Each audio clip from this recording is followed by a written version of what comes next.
오늘도 동영상을 시청하시는 여러분께 감사의 말씀을 드리며 또 오늘도 이 동영상을 기다리시는 분이 있는가 하면 올라오면 올라오고 안 올라오면 그만두고 그런 분도 있을 거고 듣게 되면 듣고 말고 그렇지 않으면 안 듣고 못 듣고 그런 분도 계시겠고 여러분이 계시겠지만 여하튼 오늘도 시간은 흘러가고 세월은 흘러가고 그만큼 우리가 이 세상 살 날도 하루도 빨라졌다고 봐야죠. 자, 오늘도 여러분들과 함께 창세기 총정리, 오늘은 창세기 2장 지금 몇 절까지 있냐면 2절 1절부터 3절까지를 하고 4절부터 6절까지라고 이렇게 이제 두 차례 했죠. 오늘은 창세기 2장 1절부터 6절까지 중에서 두 번째 시간, 그 4절, 창세기 2장 4절부터 6절까지, 여호와 하나님.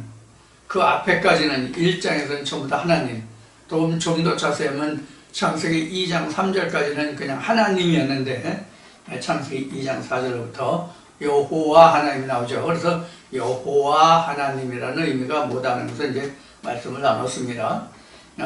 그거 말씀과 또 그 비는 내리지 않는데 안개만 해서 땅을 적셨다 이렇게 이제 나왔죠. 그래서 이제 이 비에 대해서 여러분들과 함께 나누겠습니다. 그래서 오늘은 여호와 하나님, 주 예수 그리스도 이렇게만 나왔는데 먼저 여러분들과 함께 나눌 말씀은 이제 비에 관해서입니다.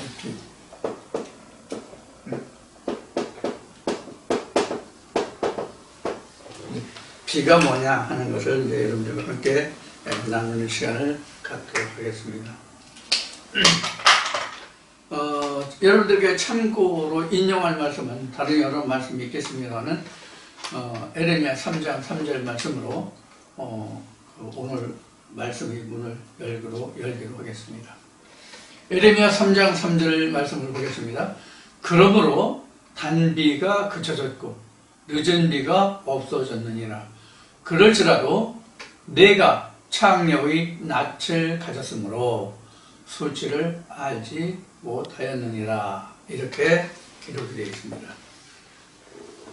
지금 인용한 말씀은 에레미야 3장 3절이지만은 우리가 가장 비하면 성경에서 생각할 말씀이 어디냐면 창세기 말씀입니다. 창세기 6장에서 9장까지 그 노아의 홍수심판, 노아 시대의 홍수심판, 그래서 세상을 다 그 비로 쓸어버리고 노아의 가족 8명만 남아서 그때 당시에 노아를 통해서 만들었던 방주에 들어온 노아의 가족과 그 동물들은 또 정한 것과 부정한 것과 그렇게 나눠져 있었죠. 이런 것들만, 즉 노아의 방주에 들어와 있는 것만 살아서 이 세상에 그 사람이 다시 번창하기 시작했다는 성경은 이렇게 기록하고 있죠. 자, 그래서 성경 말씀에는 비하면 가장 대표적인 것이 노아의 홍수 심판입니다. 그럼 노아의 홍수 심판을 두고 우리가 생각해 볼 수 있는 것이 뭐냐면 노아의 홍수 심판 때 40주야를 비가 내려서 온 지면을 다 덮었다고 그랬어요. 온 지면을 다 덮었다고 그랬는데 그게 그 노아의 가족과 그 후손들, 그러니까 정확하게 하면 당시에 노아의 가족이 살고 있었던 그때는 아담의 후예들이죠. 아담의 후예들이 쭉 와서 이제 노아다에 이르는 거죠. 그러니까 이제 결국은 아담의 후예들이 이제 지구촌에 살고 있었다 이렇게 말할 수 있겠죠. 그런데 비가 온 것은 그 노아가 살고 있는 시대였어요. 노아가 살고 있는 시대. 그럼 지금 지구촌에도 여러 그 기후의 변화가 많이 일어나잖아요. 지금도 중국 그 남부 지방에 정체 전선을 인해 가지고 얼마 동안에 와야 할 비가 하루에 와가지고 500mm, 600mm가 하루 동안에 쏟았다. 이런 지금 보도가 나오고 있는 걸로 알고 있어요. 이 북탄저기압, 정체전선이 한국으로 와가지고 한국에 또 큰 비를 내릴 것이다 하는 예보가 지금 나오고 있는데, 얼마나 한국 땅에 머무르면서 비를 얼마나 내릴지 현재는 몰라요. 또 어느 지방에 비를 어떻게 내릴지 몰라요. 자, 그러면 중국이라는 한 땅에서 비를 내렸는데도 불구하고 중국 어느 지역에는 성경에 있던 대로 성경에 있는 대로 어느 지역에는 비가 오고 어느 지역에는 비가 안 오고 이렇게 돼 있죠. 그러면 지구촌 전체, 지구 땅덩어리 전체에 비가 와서 40 낮과 저녁을 비가 와서 이 지구촌을 다 물로 심판을 했다는 것과는 다르단 말이에요. 자, 그래서 노아의 홍수 때를 보면 우리가 흔히 하는 얘기가 노아의 홍수 심판 이렇게 이야기하잖아요. 노아 때는 실제 하나님이 우리가 지금도 말하는 하늘, 우주 공간의 물리적인 하늘에서 그렇게 비가 내려서 세상을 쓸었는지 모르겠지만, 지금 에레미야 3장 3절의 말씀으로 보면 지금 이 비가 세상의 세상에 우리가 물리적으로 내리는 그런 비가 아니라는 것을 알 수 있죠. 에레미야 3장 3절 다시 볼까요? 그러므로 단비가 그쳐졌고 늦은 비가 없어졌느니라. 그럴지라도 내가 창녀의 낯을, 이렇게 해서 그 단비와 늦은 비를 말하고 있어요.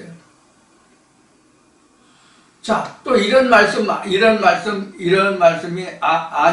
아니라도 여러 말씀을 우리가 성경에서 기억하는 바와 같이 하나님이 우리에게 비를 내려주지 아니하시면 이런 말씀도 있죠.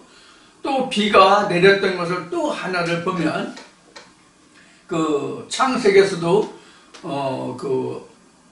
야곱 때 비가 내리지 않아가지고 흉년이 들어서 애굽으로 곡식을 구하러 갔던 그런 성경 말씀도 있죠. 그래서 하루는 왕이 꿈을 꿔서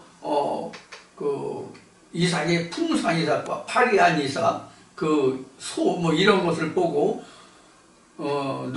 이삭이 해몽을 해가지고 애굽의 총리가 되고 곡식 관리를 해서 곡식을 다른 지방에서 다른 나라에서 다 헐벗고 굶주려도 애국을 먹고 살았던 그런 기록이 또 있죠.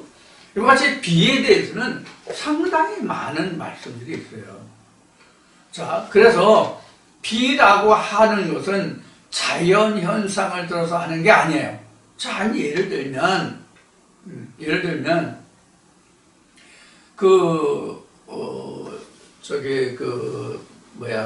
선지자 엘리야 시대에 이스라엘에 가뭄이 들었죠. 가뭄이 들었는데 당시에 아무리 비가 오길 기다려도 비가 오지 않았어요.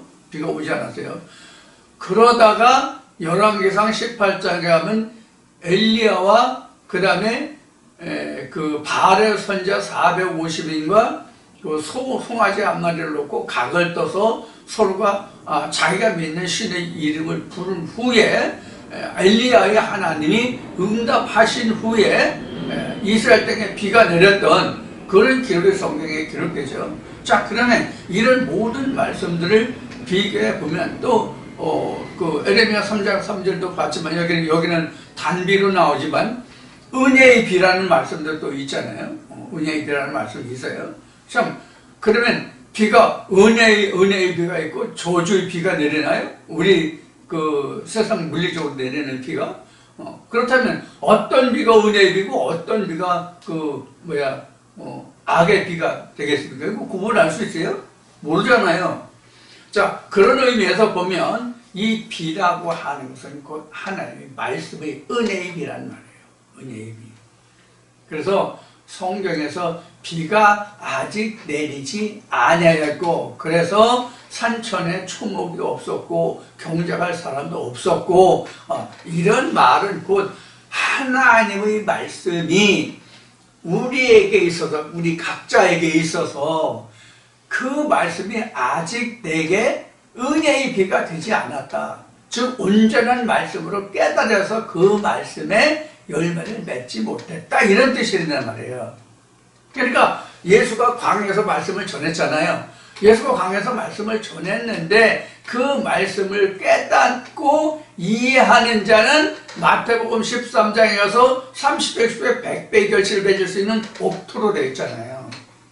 자, 이제 이런 것의 말씀을 이제 총합해 보면 이 비라고 하는 것은 실제로 비를 말하는 것이 아니고 무엇을 얘기한다? 하나님의 말씀을 얘기한다. 하나님의 말씀을 깨달아야 그 말씀이 내게 은혜의 배가 돼서 창세기 2장 5절 6절에서 기록한 말씀과 같이 산천 초목에서 그 싹이 나고 잎이 나고 그 사람이, 에덴 동산에 있는 사람이 경작할 땅을 갈아서 씨를 뿌리고 가꿀 수 있다는 얘기를 하는 거거든요. 그런데 아직은 그런 단계가 안 됐다. 아직은 그런 단계가 안 됐다는 얘기는 7일이 지금 이루어지지 않았다는 뜻이란 말이에요. 자, 그런 의미에서 창세기 2장 4절에서부터 우리가 6절까지의 말씀이 그러한 의미예요.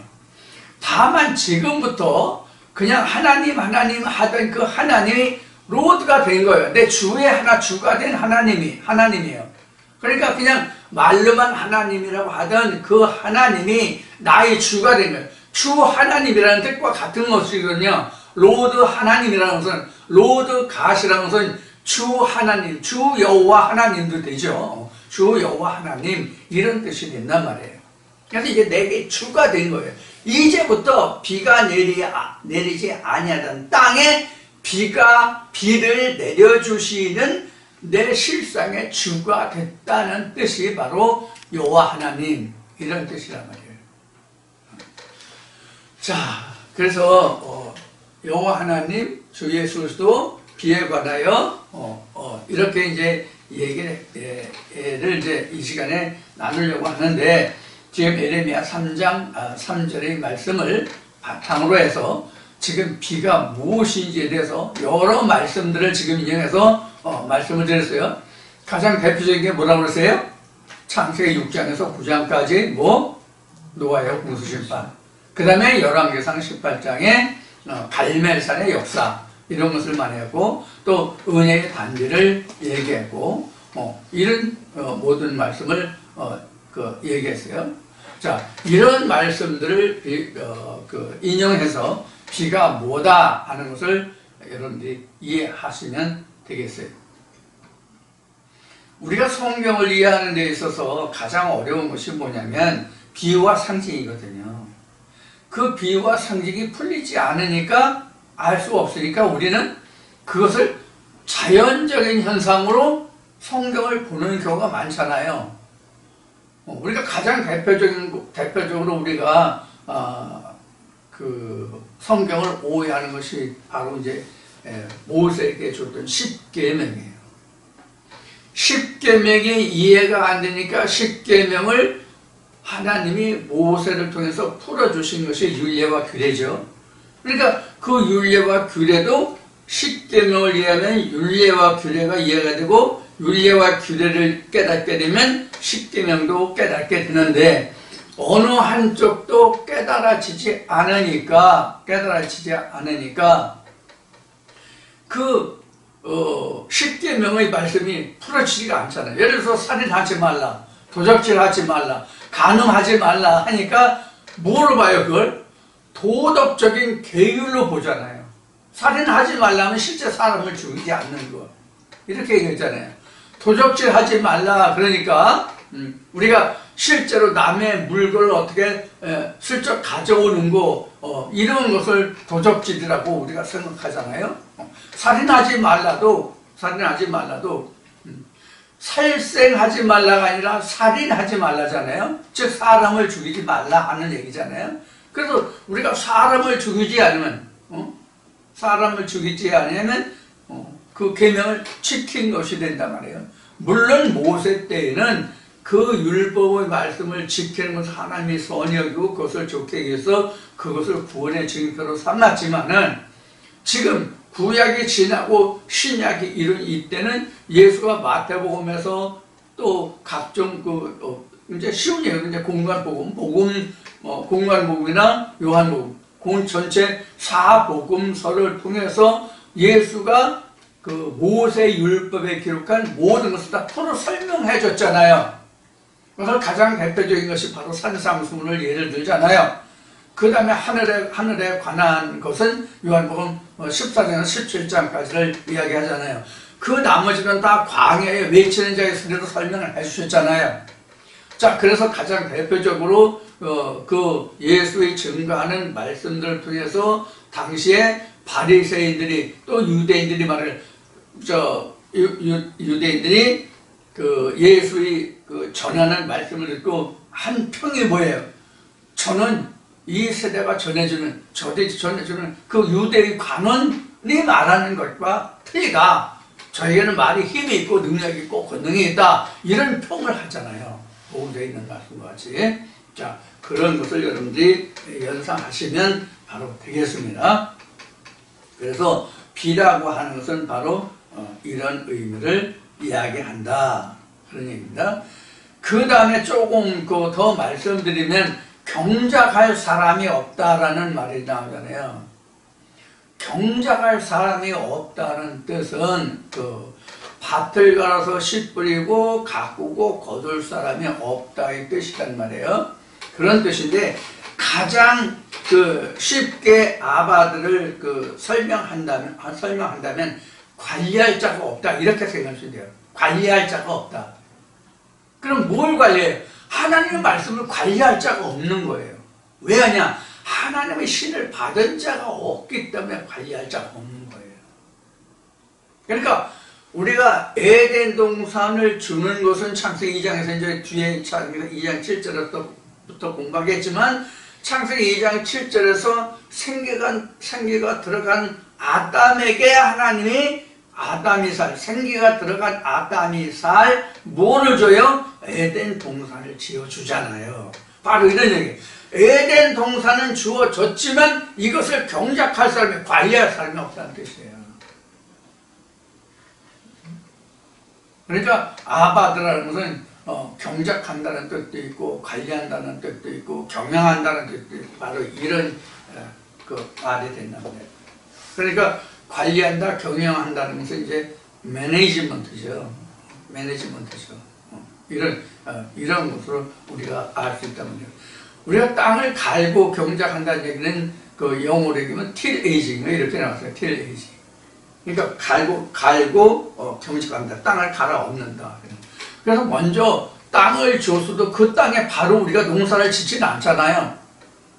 저도 여기서 내려와서 텃밭을 가꾸고 있지만 텃밭에 어떤 농작물을 경작하려면 가장 먼저 해야 되는 게 뭐예요? 가장 먼저 해야 되는 게 먼저 토양을 개량하기 위한 또 거름에 되기 위한 그런 모든 제반 비료들이라든가 이런 거 테이프라든가 이런 것을 먼저 쉽게 한마디로 얘기하면 거름이에요.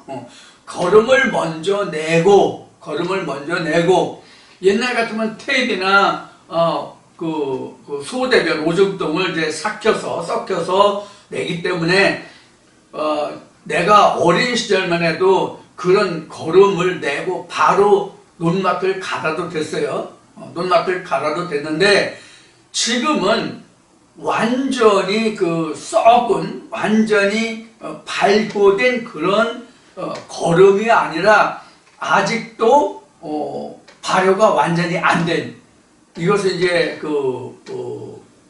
지금은 완전히 발효되지 않은 테이프나 거름을 갖다가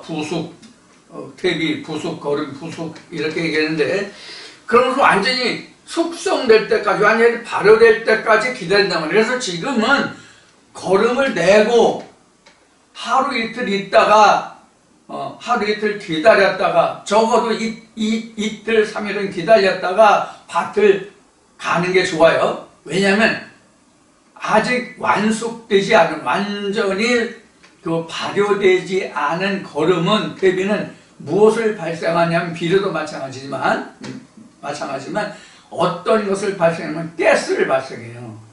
가스를 발생하면 그 어떤 모종을 심었을 때는 예를 들어서 참외, 수박, 고추, 여러 가지 작물을 옮겨 심었다면 뿌리가 상해요. 가스로 인해가지고. 그래서 자라지 못하고 죽거든요. 이런 것을 방지하기 위해서 거름을 먼저 내고 땅을 갈고 물을 주고 최소한도 지금은 20일에서 한 달 정도를 기다려야 그 거름을 인해서 작물이 해를 입지 않아요. 그래서 저 같은 경우도 지금 여러 가지 거름을 내고 비가 오기 전에 땅을 기경을 해요. 땅을 갈아요. 왜 비 오기 전에 땅을 가느냐면 그 거름들이 비를 맞아야 물과 합성해야 땅과 섞여서 미생물을 발생해요. 즉 거름이 발효가 된다. 자, 이것을 영적으로 치환을 하면 무엇과 같으냐면 하나님의 말씀을 내가 듣잖아요. 그걸 거름이라고 그럽시다. 거름을 내 마음의 밭에 뿌려요. 그럼 그게 완전히 내게 와서 완전히 이 말씀이 발효된 말씀이 아니야. 발효된 말씀이 아니야. 즉 무교병, 유교병 이야기 하잖아요. 그것이 완전히 썩어야만 다른 가스를 발생하지 않아. 밀가루에다가 이스트 같은 것을, 소다 같은 것을 넣고 반죽을 해서 기다리면 부글부글 끓어오르잖아요. 이렇게 거품이 나서 이렇게 기포가 생겨가지고 올라오는데, 이런 것이 다 끝나야만 그 밀가루 음식을 내가 떡을 헹굴 수 있거든. 똑같단 말이야, 하나님 말씀이. 자, 그 다음에 기경을 해서 이렇게 다 완전히 발효가 됐을 때만 비로소 씨를 뿌려야 다시 거기서 가스가 올라오지 않아서 그 곡식이 살아날 수가 있는 것과 같아요. 그 전까지는 비가 오고 해도 소용이 없어요. 그래서 그 완전히 내게 말씀이 말씀이 내리고 그 양식이 되기까지 완전히 그 말씀이 숙성되기까지의 기간을 우리는 비를 내리지 아니하셨다. 이렇게 설명하고 있다고 생각하시면 돼요. 자, 그래서 진짜 여호와 하나님이 되는 것은 어떤 것이죠? 몇가지 말씀이 온전히 분해되고 사가지고 그래서 다시는 어떤 거부 반응, 가스가 일어나는 그와 같은 거름이 썩을 때 가스가 일어나는 그와 같은 거부 반응이 일어나지 않아야만 내게 온전한 말씀이 되는 거예요.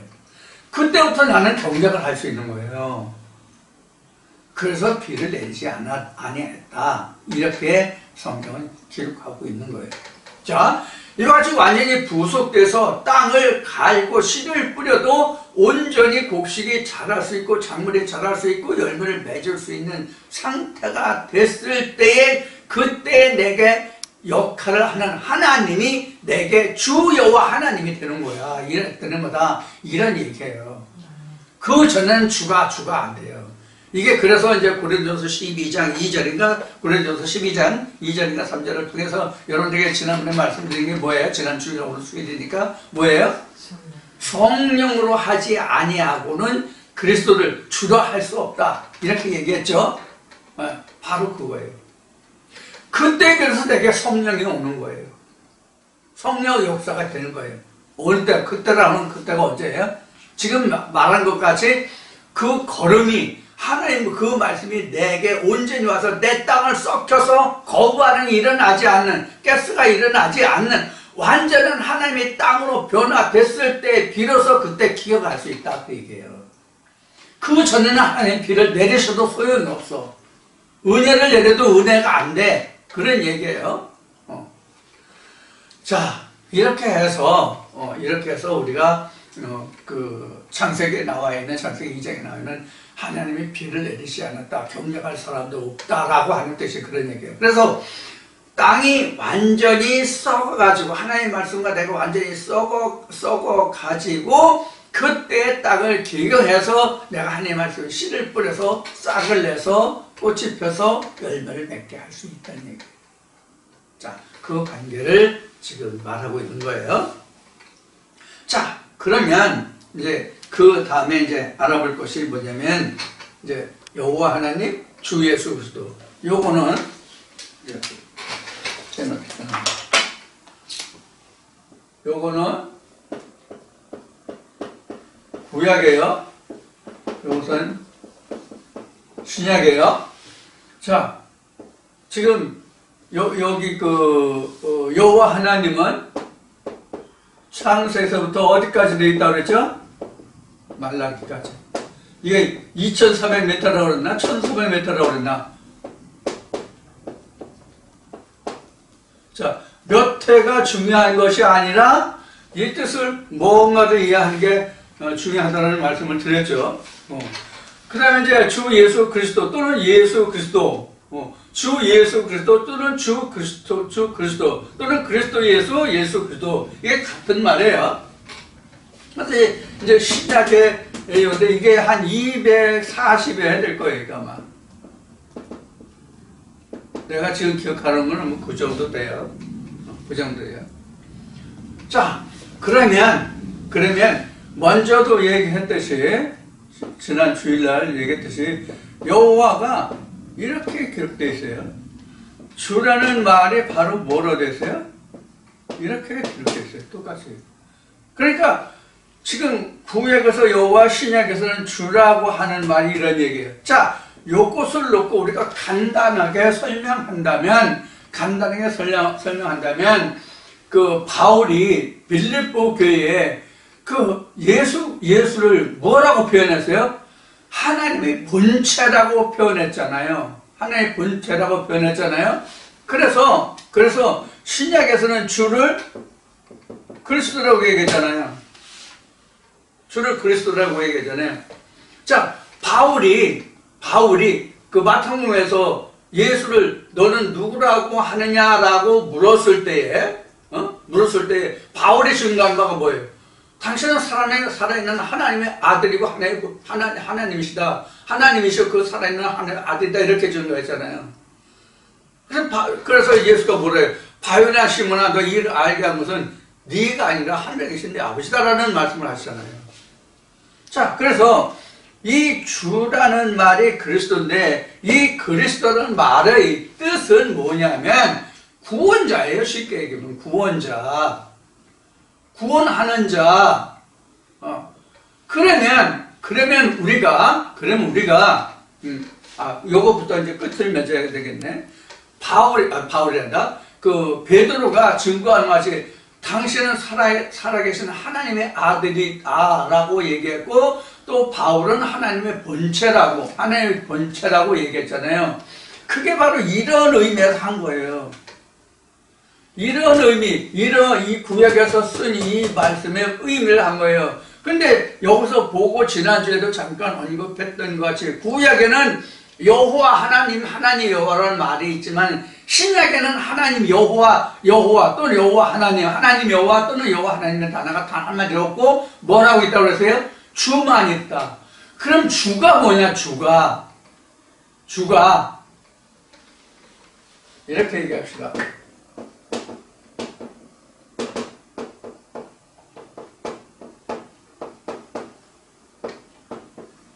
이게 요한복음 1장 1절이잖아요. 이게 이제 요한복음 1장 1절인데, 하나님. 그러면 그리스도는 뭐예요? 그리스도는 뭐예요? 지금 요한복음 1장, 이거 뭔지 내가 나중에 부르는 사람 이거 뭔지 모르겠네. 자, 이제 요한복음 1장 1절. 그럼 그리스도는 뭐예요?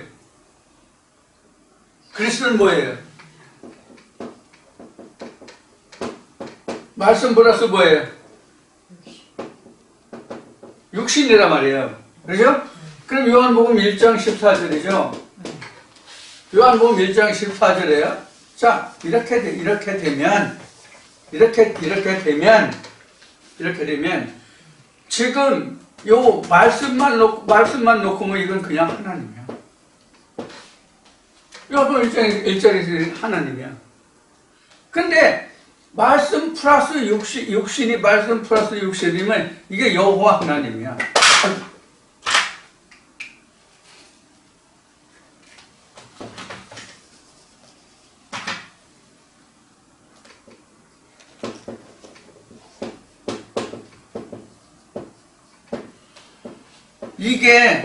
이게 구약적 표현이다. 그렇게 말할 수 있겠죠. 근데 신약에 오면 즉 이렇게 요한복음 1장 14절에 말한 것 같이 요게 이제 신약이란 말이에요. 요게는 구약이고요. 신약에 오면은 그 말씀이 그리스도 안에 들어있잖아. 함께 있잖아. 그 말씀을 육신을 입었잖아. 그럼 이렇게 오면 주가 된다는 그냥 주. 그냥 주가 돼. 이게 주가 뭐예요? 그리스도란 말이에요. 그래서 우리가 예수 그리스도 급해서 그런가?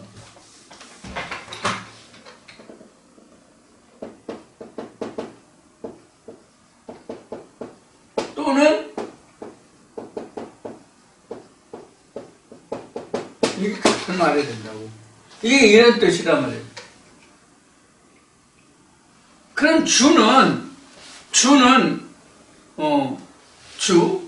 주라고 하는 뜻, 다른 말로 한마디로 하면 주죠. 주라고 하는 뜻은 요렇게 됐다는 뜻이거든. 말씀과 육신이 하나가 됐다는 뜻이거든. 그래서 바울은 뭐라고 그랬다? 이 주를, 그리스도를 하나님의 본체다 이렇게 된 거예요.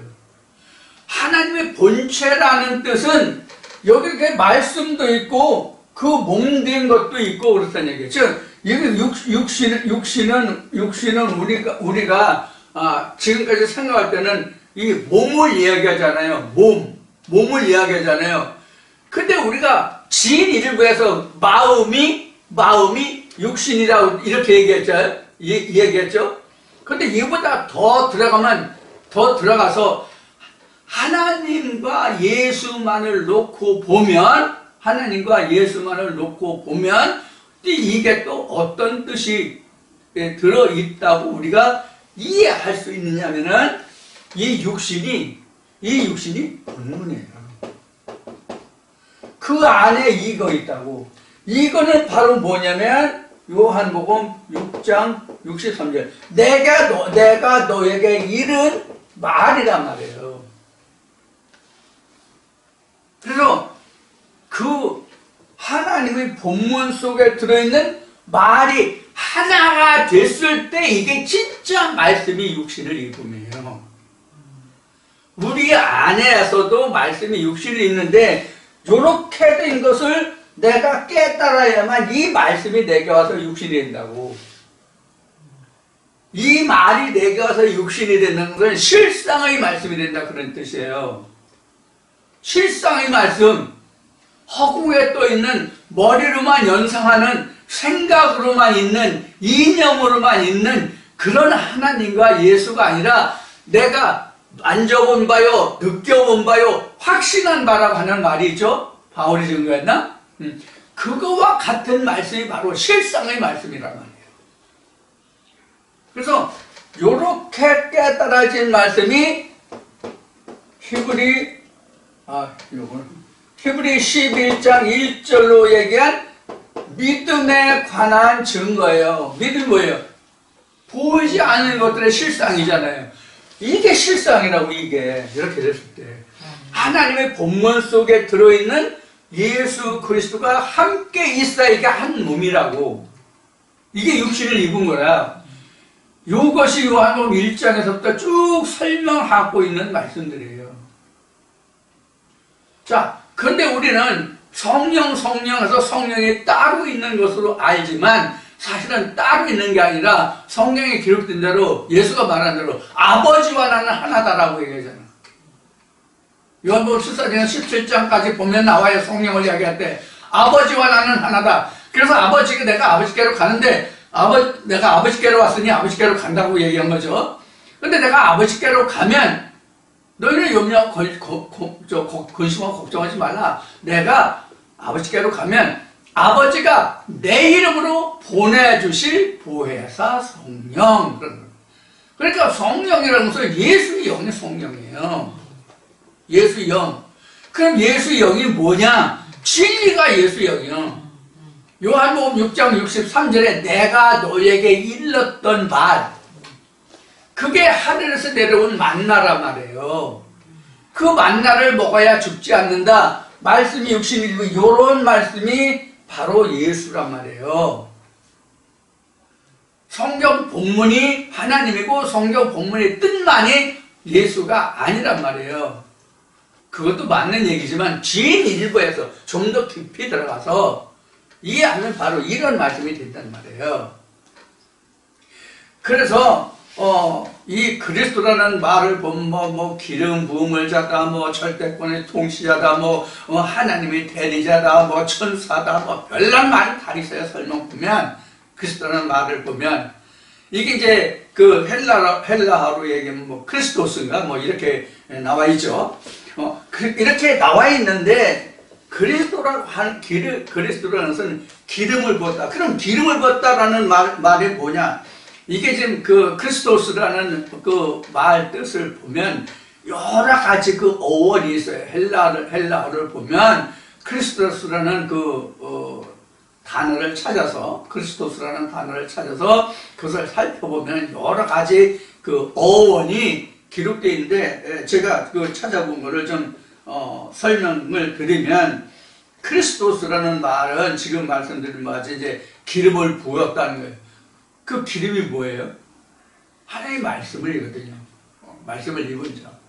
그래서 이것은 이제 크리스토스라는 것은 기름을 부었다고 하는 것은 바로 무엇이냐면 인정을 받았다는 뜻이란 말이에요. 누구에게 인정받느냐? 하나님께 인정을 받았다는 거예요. 그래서 예수가 말하기를 뭐라고 말했냐면 하나님이 말씀으로 거룩하게 하사 세상에 보냄을 받은 자가 하늘에서 왔다, 하나님께로부터 보냄을 받았다 하는 말을 너희가 왜 기이하게 참남하게 기이하게 생각하고 참남하다고 말하느냐, 이런 이야기단 말이야. 이 말뜻을 지금도 모른단 말이야. 아는 자가 진짜 많지 않아요. 그렇게 적다고. 그런 의미가 들어있어요. 그래서 이 크리스토스라는 말은 어떤 의미에서 얘기하면 발랐다. 그래서 크리스토스가 기름을 발랐다는 얘기죠. 기름은 하나님의 능력을 말하는 거예요. 그럼 기름은 뭐냐? 어떤 기름을 말하냐? 기름은 불을 낼 수 있는, 불을 태울 수 있는 것이 기름이죠. 물론 타지 않는 기름도 있는지 모르겠는데 대체로 기름은 타요. 그리고 그것을 말해요. 그리고 이것은 또 문지르다 하는 그런 그 어원도 여기 크리스토스라는 말의 어원에는 들어있어요. 그러니까 바르다, 문지르다 이런 얘기예요. 그래서 그 종교적으로는 그 하나님의 일을, 신앙적인 어떤 일을 행하는 그런 것을 갖다가 그 종교적으로 봤을 때 이것을 그 말하는 것이 바로 이 바르다, 문지르다 이런 뜻을 가진 단어. 이게 이제 크리오라는 단어예요. 그래서 크리오에서 크리스토스가 이제 유대들하고 이제 그런 거예요. 그 다음에 또 뭐가 있냐면 그 어떤 비었다, 공백의 개념에서 손이나 또는 힘, 수단, 도구라는 그런 그 의미에서 쓰고 있어요. 수단, 힘, 도구라는 것은 뭐예요? 천국을 침나고 천국에 들어갈 수 있는 어떤 힘, 도구 이런 것이 되죠. 그런 의미도 이 그리스도라는 우리는 그리스도라고 하지만 그리스도라는 그 말의 어원으로 나와 있어요. 뭐 그다음에 뭐 붓다 또 비가 많은 계절, 나쁜 날씨 등등 이러한 그 오원을 가지고 있는 케이르라는 그 오원에서도 시작을 했어요. 이렇게 이제 많은 클레이, 그다음에 이제 케이몬, 그다음에 지금 얘기한 케이르, 그다음에 크라우마이, 그다음에 크라우, 뭐 이런 그 말의 오원 여러 가지들이 있어요. 그럼 여러 단어들에서 유추해서 마지막에 우리가 쓰고 있는 크리스토스라는, 그러니까 이런 기름을 발리운 자, 우리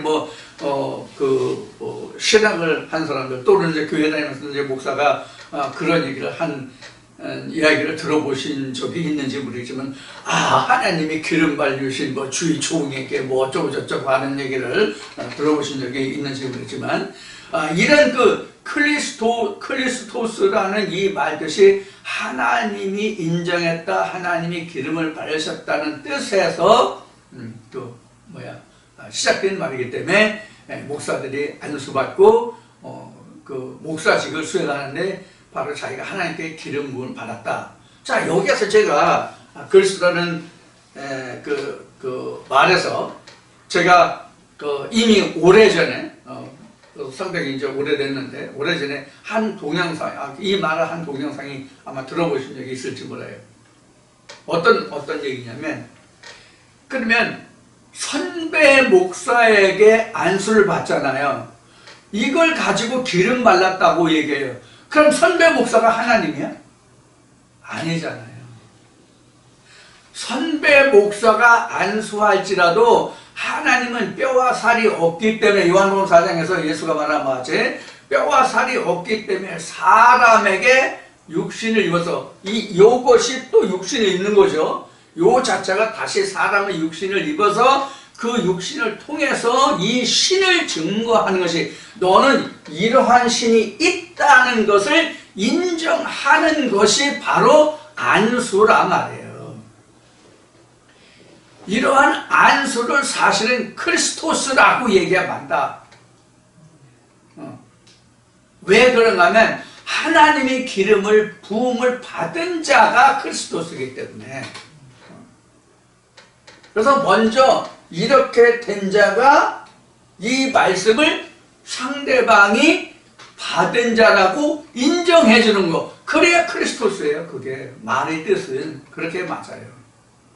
이런 의미를 여러분들이 충분히 이해하시고 여러분들이 이 여호와 하나님 여호와 또는 주 예수 또는 그리스도 예수 또는 예수 그리스도라는 어원을 이렇게 확실하게 이해하시고 깨달으시길 바랍니다.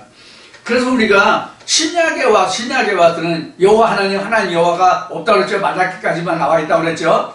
그리고 신약에 오면은 주 예수 그리스도, 주 예수 또는 예수 그리스도, 그리스도 예수, 주 예수, 이런 말만 있단 말이에요.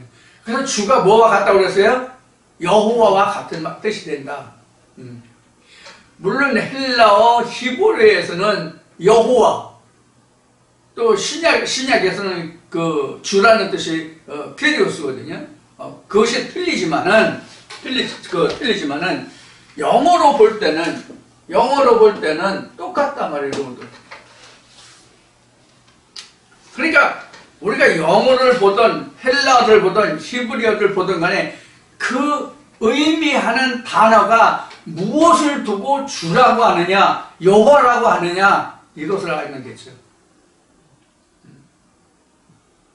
여호와나 키리오스나 이것이 중요한 게 아니라 이것을 우리가 이제 염두에 두고 우리가 생각할 필요가 있어요. 그래서 이 신약에 오면 예수 그리스도 이런 말이 엄청 많아요. 사도행전에 가장 많이 나오는 걸로 되어 있고 로마서도 많이 나오고 그 후에도 많은 말씀들이 나와요. 신약에 오면 바울서에도 많이 나오고요. 여기서 우리가 한 가지 살펴볼 것이면 사도행전 10장 36절 말씀을 보면 사도행전 10장 36절 말씀은 만유의 주가 되신 예수 그리스도로 말미암아.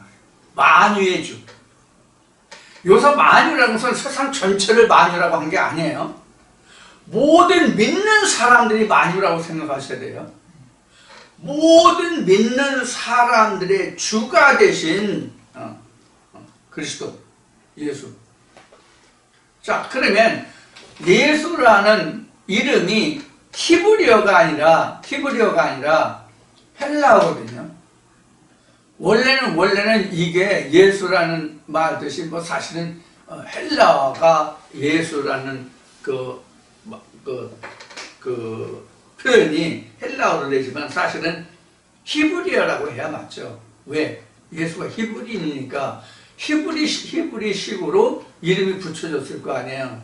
그래서 예수예요. 그래서 우리가 구약에 보면 예수 역할을 했던 자가 누구냐면 여호수아가 있어요. 여호수아 이름이 예수아거든요. 히브리어로 보면 여호수아인데 그거를 헬라어로 번역된 70인역을 보면 예수아라고요. 그래서 예수아 여호수아 이를 갖다가 신약의 예수로 같이 보거든요.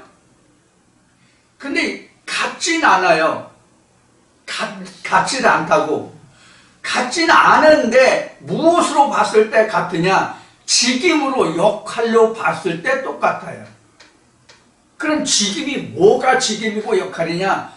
가나안을 정복하는 자가 누구냐는 거예요. 가나안을 정복하는 자가 예수거든요. 그래서 역할로 봤을 때, 직임으로 봤을 때 여호수아가 예수와 같은 거예요. 근데 우리는 예수아가 예수다 이렇게 말하는 건 이거는 동의할 수 없는 얘기예요. 틀린 얘기예요. 시대적으로 가나안을 정복하는 자는 다 다르거든요. 응? 시대적으로 봐서 가나안을 정복하는 자가 달라요. 그래서 구약에서요. 구약의 성경 기록상으로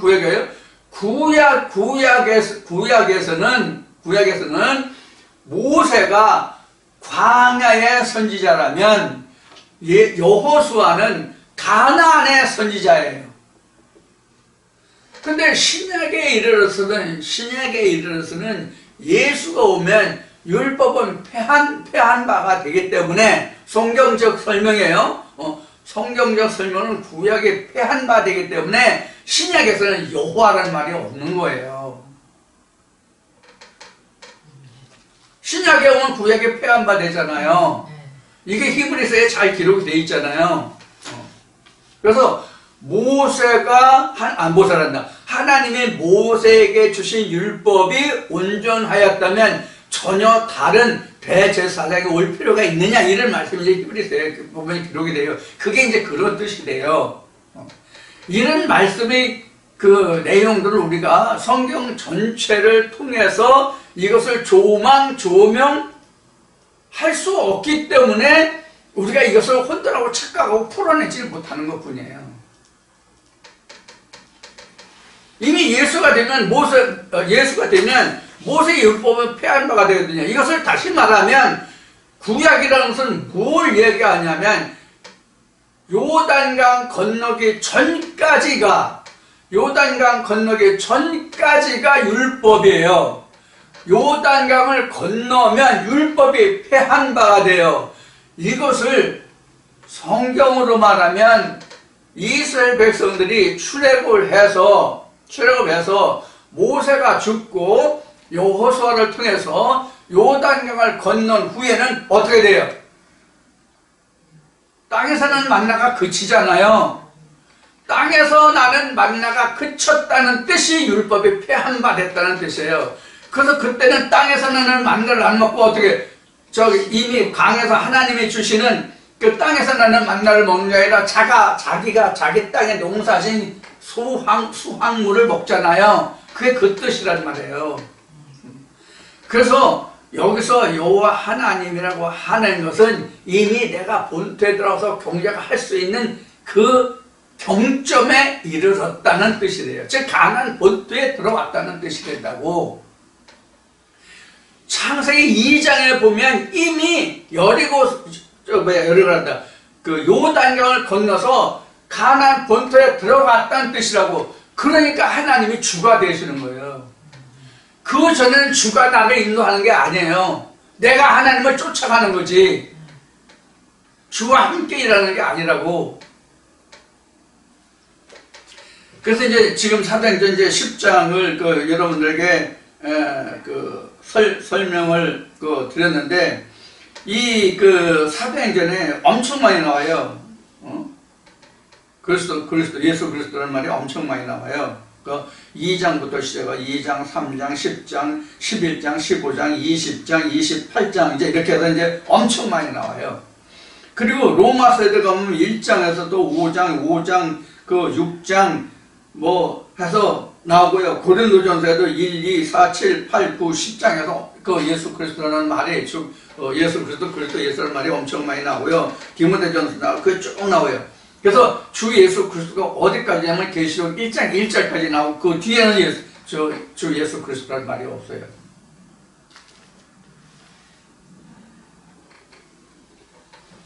그럼 그 뒤는 뭘까요? 요한계시록 1장 1절까지 예수 그리스도의 계시라고 되어 있고는 그 뒤에는 주 예수라는 말이 없다고, 예수 그리스도라는 말이 없다고. 그럼 뭘까요? 그 다음에는 요한계시록 10장의 작은 책이 되면 내가 그때가 돼야 비로소 많은 사람들이 이야기하는, 우리는 하나님의 말씀을 듣기 시작하면 우리가 하나님 됐고 예수 그리스도가 됐고, 그런데 작은 책이 됐을 때 내가 하나님의 사자, 하나님께 기름을 부음을 받은 자, 하나님께로부터 보냄을 받은 자, 하나님으로부터 세움을 받은 자, 하나님의 대리자, 하나님의 증거자가 될 수 있는 거예요. 그때 작은 책이 돼야만. 그럼 내가 하나님 말씀을 증거를 받는다고 해서 내가 작은 책이 됐어요? 이렇게 가르치는 사람들이 있다고. 이렇게 전하는 사람들이 많이 있단 말이에요, 현재. 그래서 우리가 같은 말씀이라도 우리가 새겨 들을 필요가 있다는 얘기예요. 사도 바울이 이거 말했더니, 예수가 말했나? 너희가 누구에게 어떤 말을 들을 때 너희가 조심 없이 하지 말라. 바울이 이야기한 것 같은데. 너희가 어떤 말씀을 증거받을 때 너희가 조심 없이 하지 마라. 그럼 조심 없이 하지 말라는 얘기는 뭐예요? 너희가 삼가 경계에서 조심해서 말씀을 들어라. 즉 한마디로 얘기하면 모든 말씀을 너희가 들을 때에 분별해서 들어라. 그런 얘기란 말이에요. 분별해서 들어라.